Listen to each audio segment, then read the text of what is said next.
Ananya foundation ତରଫରୁ ପଠାଣି ସାମନ୍ତ ସାଂସ୍କୃତିକ ଭବନରେ ଦ୍ୱିତୀୟ ପ୍ରତିଷ୍ଠା ଦିବସ ପାଳନ କରାଯାଇଛି।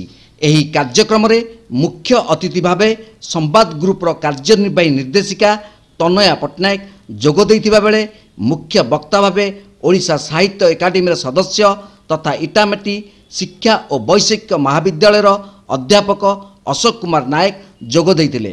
ସମ୍ମାନିତ ଅତିଥି ଭାବେ ଦୈନିକ ଖବରକାଗଜ ପ୍ରଜାତନ୍ତ୍ରର ନୟାଗଡ଼ ଜିଲ୍ଲା ପ୍ରତିନିଧି ତଥା ସମାଜସେବୀ ରଜତ କୁମାର ପଟ୍ଟନାୟକ ଯୋଗ ଦେଇଥିଲେ। ଅନ୍ୟତମ ଅତିଥି ଭାବେ ଜିଲ୍ଲା ଶିଶୁ ମଙ୍ଗଳ ଅଧିକାରୀ ପୂର୍ବତନ ଅଧ୍ୟକ୍ଷ ତଥା ଆଇନଜୀବୀ ସ୍ୱଦେଶ ମିଶ୍ର ଯୋଗ ଦେଇଥିଲେ। କାର୍ଯ୍ୟକ୍ରମ ଆରମ୍ଭରେ ପ୍ରଭୁ ଜଗନ୍ନାଥଙ୍କୁ ପୁଷ୍ପମାଲ୍ୟ ଅର୍ପଣ କରାଯିବା ସହ ଅତିଥିମାନଙ୍କୁ ଉତ୍ତରୀୟ ଓ ପୁଷ୍ପଗୁଚ୍ଛ ଦେଇ ସ୍ୱାଗତ କରାଯାଇଥିଲା। ଏହି କାର୍ଯ୍ୟକ୍ରମରେ ସମ୍ମାନିତ ଅତିଥି ରଜତ ପଟ୍ଟନାୟକ ଅନନ୍ୟା ଫାଉଣ୍ଡେସନ ବିଗତ ଦିନରେ କରିଥିବା ବିଭିନ୍ନ କାର୍ଯ୍ୟକ୍ରମକୁ ଭୂରି ପ୍ରଶଂସା କରିଥିଲେ। ପରେ ଆଇନଜୀବୀ ସ୍ୱଦେଶ ମିଶ୍ର ଅନନ୍ୟା ଫାଉଣ୍ଡେସନ ଦ୍ୱାରା କରାଯାଇଥିବା ପାଗଳ ସେବାକୁ ପ୍ରଶଂସା କରିବା ସହ ସେମାନଙ୍କ ପାଇଁ ଦୀର୍ଘସ୍ଥାୟୀ ସୁଧାର ଗୃହ କରିବାକୁ ପ୍ରସ୍ତାବ ଦେଇଥିଲେ। ଏହି କାର୍ଯ୍ୟକ୍ରମର ମୁଖ୍ୟ ବକ୍ତା ଅଶୋକ କୁମାର ନାୟକ ନିଜର ବକ୍ତବ୍ୟ ମାଧ୍ୟମରେ କହିଥିଲେ ଯେ ସମାଜସେବା ଏକ ଧନ୍ଦା ନୁହେଁ, ଏହା ଏକ ଧର୍ମ।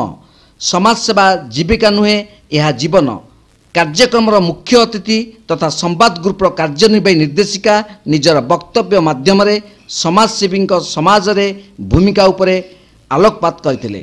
ପରେ ଅନୁଷ୍ଠାନ ତରଫରୁ ନୟାଗଡ଼ର କିଛି ପ୍ରତିଭା ଯେମିତି ଭାଇରାଲ ନାରଦ ଭାବେ ପରିଚିତ ପପୁନ ବିଶ୍ୱାଳ, ଜଗନ୍ନାଥ ପ୍ରେମୀ ଅଫତାବ ହୁସେନ, ସାମ୍ବାଦିକ ରବି ପଟ୍ଟନାୟକ, ସାମ୍ବାଦିକ ସୁବ୍ରତ ନାୟକ, ଗୁଆ ଘିଅ ଭଳି ଅନେକ ଚର୍ଚ୍ଚିତ ଗୀତର ଲେଖକ ରଞ୍ଜନ ନାୟକ, ବ୍ୟଙ୍ଗ କଳାକାର ରବୀନ୍ଦ୍ର ରାଉତ, ସାମାଜିକ ଅନୁଷ୍ଠାନ ହେଲ୍ପିଂ ହ୍ୟାଣ୍ଡ, ଆଦର୍ଶବାଦୀ ୟଙ୍ଗ ଷ୍ଟାର କ୍ଲବ ଓ ସେବା ଉତ୍ସବ ସମିତିର ଅଧ୍ୟକ୍ଷ ଶିବରାମ ମହାପାତ୍ରଙ୍କୁ ସମ୍ବର୍ଦ୍ଧିତ କରାଯାଇଥିଲା। ଅନନ୍ୟା ଫାଉଣ୍ଡେସନର ବୟସ୍କ ସ୍ୱେଚ୍ଛାସେବୀ ବେଣୁଲେଙ୍କାଙ୍କୁ ମଧ୍ୟ ସମ୍ବର୍ଦ୍ଧିତ କରାଯାଇଥିଲା।